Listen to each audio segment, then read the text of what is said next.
Hey guys, welcome back. In this video, I will show you how to hide price on Shopify collection page.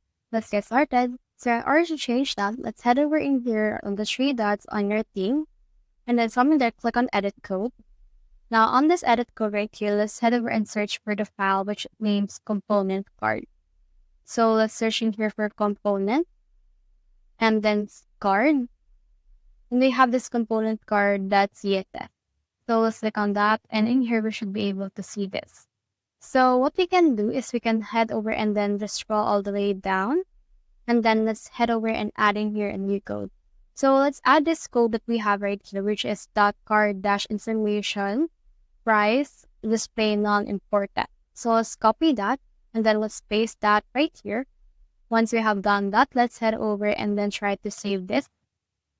And then once you have saved this progress, you should be able to remove or hide the price on your Shopify product collection page. So that's the whole process. If you have found this video helpful, simply leave a like or subscribe because it helps me reach more people. See you soon.